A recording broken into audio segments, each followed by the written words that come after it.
आहेत ते दोघं बहीण भाऊ अपंग असून सुद्धा बौद्ध धर्माचं प्रचार प्रसाराचं कार्य करतात, आचरणाचं काम करतात. रोज एक रुपया दानप्रमाणे त्यांनी हे कार्य घेऊन आलेले आहेत.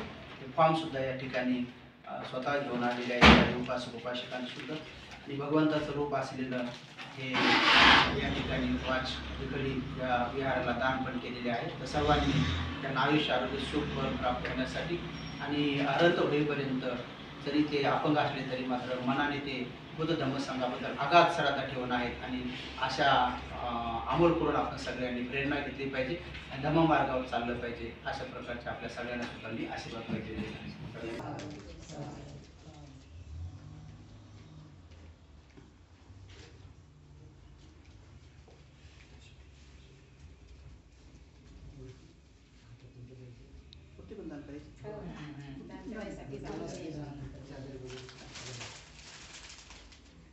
या ठिकाणी भगवंताचं रूप सुद्धा या ठिकाणी दान देण्यासाठी सगळे श्रद्धावान उपासक उपासिकारी या ठिकाणी आलेले आहेत.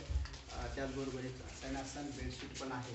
भगवंताचं रूप या ठिकाणी त्यांनी दान नागपूरपासून 70 किलोमीटर असलेलं हे ठिकाण युवापूर तिथून यांनी येऊन भगवंताचं रूप सुद्धा धम्ममय भारत मिशन आपल्या संघगिरी महाविहाराला दान केलेलं आहे. या दानाच्या पुण्यबळाने त्यांना खूप मंगल आशीष लाभो आणि निबाणासाठी पुण्य सहाय्य हो. अनेक उपासक उपासिकांनी धम्ममय भारत मिशनचं रोज 1 रुपयाप्रमाणे 365 रुपयाचे फॉर्म सुद्धा या ठिकाणी भरून आणलेले आहेत आणि त्या ठिकाणी दान पण आणलेलं आहे. या दानाच्या पुण्यबळाने त्यांच्या सर्व इच्छा पौर्णिमेच्या चंद्राप्रमाणे परिपूर्ण होत आणि बाबासाहेबांचा भारत बौद्धमय करण्याच्या संकल्पामध्ये यांचा पुण्यवाटा प्राप्त हो. येणाऱ्या प्रत्येक पिढीमध्ये धम्ममार्गावर प्रचार प्रसारक बनवून यांना निबाणाचा साक्ष ठरवू शकतो.